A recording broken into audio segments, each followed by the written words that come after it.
Happy Chaos is renowned as one of the most difficult characters in Guilty Gear Strive. The general consensus is that he requires a high amount of focus and precise inputs to play well. Now, the question is, why would I, an ex-Sin main who just mashes, want to play Happy Chaos? And well, that's because I think he is one of the coolest characters in the whole series. To start, he has 2 revolvers, a red convertible, and a cold-ass jacket that he stole from an FBI agent. He lost his sanity when he learned the complete knowledge of the universe, and thus views evil and good as completely equal values, which makes him the perfect mix of a villain and a hero. He successfully solos the White House on some Nightcrawler timing, but the coolest thing of it all is when he kidnaps Ino, who's she's like a descendant of the universe. I don't really get that part of the story, but it's fine. When she asks why he wants to restore her power, he just says, I don't know, I just like drama. He just wants chaos, and that is such a cool concept in a character. And then when it comes to the Guilty Gear games, he's actually absurdly relevant. The first game he is actually in as a playable character is Guilty Gear Strive, yet he has left such an impact. Happy Chaos has been regarded as a top 1 to top 5 character for almost 2 years after his release, until he received meaningful nerfs in earlier in 2024, but he was regarded as so overpowered for so long. I tried to ask someone, hey,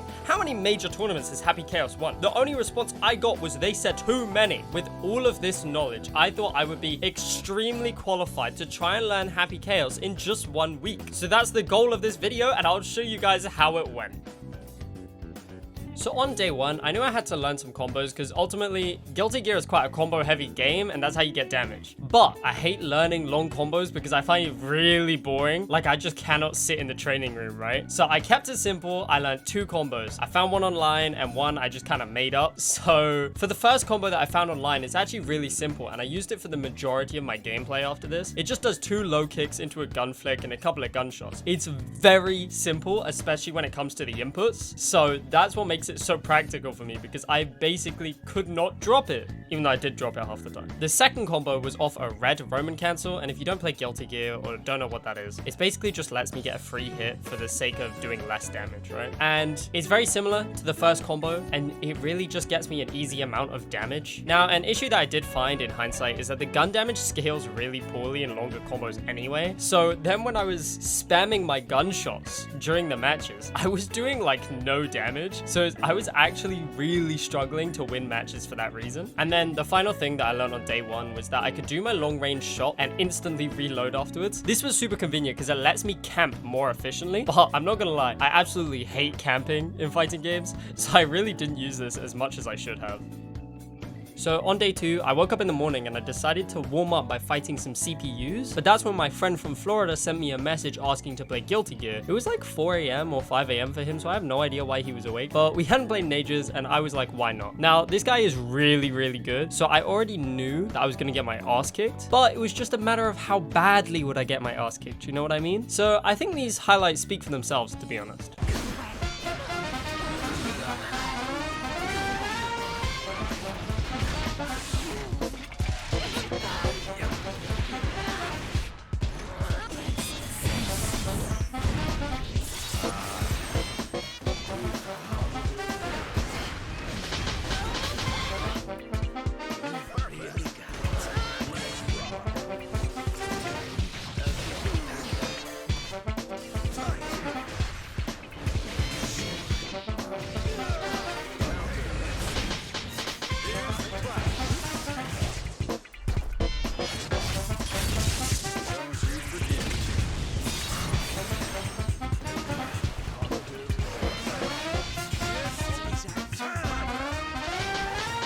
Yeah. But thankfully, he did give me some advice on what I needed to do. There was a lot, but the main 2 things I tried to start applying were, number 1, every time I wall stuck someone, I was meant to use this move called Concentrate to rebuild my concentration bar. Basically, this bar allows me to shoot bullets, and when it runs out, I'm cooked, right? And then number 2 was he said to play like an opportunist. If the people that I'm fighting want to play close range, then Happy Chaos has the ability to do that. And if they want to camp, then I don't have to stress about approaching them because Happy Chaos has phenomenal camping. So these were the 2 main things that I focused on adding into my game after this point. Now, for these next few days, I was just hopping on every day just for like an hour or two just to play some ranked matches. Now, if I'm being entirely honest, Happy Chaos requires like 97% of my brain power. So I didn't have my mic on for any of these because the commentary just wouldn't be that good. You know what I mean? However, I do have some takeaways to talk about before getting to the final day. So firstly, the nature of Happy Chaos is inherently frustrating. I was getting really annoyed at times because Happy Chaos really lacks any ability to get out of disadvantageous situations. Most characters have an invincible get-up option, an invincible super, huge normals, or just fast moves that they can throw out just to escape the corner. But Happy Chaos has none of these things. When Happy Chaos is winning, he is so oppressive, but when he is losing, he is probably the worst character in the game. This meant that when I was playing, I felt like I couldn't mess up once, because if I did, I would get trapped in the corner and mauled to death by like a pack of dogs. Except instead of a pack of dogs, it's one huge guy with a huge weapon that I literally can't touch. Then when you combine being angry with a fighting game, you just get a horrible performance. So I was really struggling to go on a win streak, because even if I had one good game, I would then come up against a character I had no idea how to fight, who had a huge weapon that I couldn't get in on, and I just couldn't get a streak at all. The other problem was that I felt as if my combos just did significantly less damage than everyone else's, and I know that's probably because I'm trying to learn Happy Chaos in a week and I don't know how to get his super long strings yet. It gave me a serious sense of doubt and really made me question whether playing Happy Chaos was actually worth it, because the damage output just didn't feel as broken as everybody said it was. But that's when I realized that Happy Chaos is a character that just wins neutral almost every single time, and that's how he gets his damage, instead of winning it once and getting really good combos. However, that requires you to be a lot better than your opponent in order to win, and I was not that much better than the people I was playing because I simply just had not played Happy Chaos for that long. But I did trudge through the pain of playing this disgustingly difficult character, and we move on to day 7. So on day 7, I decided that the best way to test how much I had improved in a week was to play a final ranked set and try to apply everything that I learned to truly see if I had improved or not. Duel 1. Okay, I've fought Testament before. They're a Zona kind of character, so usually I'm not actually a big fan of fighting them, but I reckon we could do pretty good. That's a good start, to be honest. Okay, you just gotta be careful of their massive scythe. I'm gonna reload here instead of punishing him on that wall stick. Yep. Almost a perfect on the first round of the match. Okay. That's really good. Okay. 1, 2, 3. Oh, I missed my reload. That's fine. I'm gonna reload here instead. 1, 2, 3. Oh, I messed up my... Oh, he's lagging a little bit? That's fine.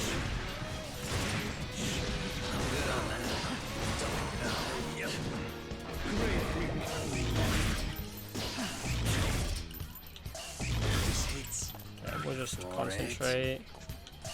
You have to approach me. Are you gonna get caught like that?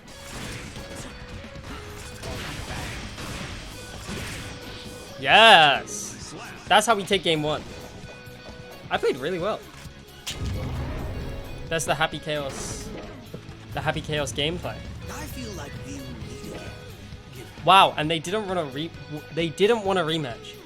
I feel like that shows the Happy Chaos experience. I'm honestly pretty happy with that. The guy decided not to rematch me, and honestly, I was pretty content with that. I feel like I really showed how much I had improved and how I finally figured out how to play Happy Chaos at lowish level, right? I used a mix of steady aim and running at the guy to really apply pressure, and ultimately, I feel like that's a good demonstration of what somebody just learning Happy Chaos should be trying to learn, right? I think in fighting games, people always get super caught up in trying to learn extravagant combos and really just get optimal punishes, but in my opinion, it's low-key more important to just be able to play the game. I like to think that this is a more realistic example as well of what it is like to spend a week learning a character, because I didn't spend a shit ton of hours doing so. Instead, I just spent a pretty normal amount of time, like 1 or 2 hours in the evenings. But I'm gonna keep working on my Happy Chaos gameplay, and hopefully someday I'll have some results with that. But anyways, thanks for watching. I have been obsessed with Guilty Gear recently, so this was a really nice change of pace from DBFZ. I hope that anyone that got this far and does play DBFZ will consider playing some Guilty Gear now too, because learning a variety of fighting games is fun at the end of the day. It's not too hard of a game, and personally, I love it. This video was fun to make, even if it was a little frustrating at times. So ultimately, thanks for watching, subscribe, and peace out.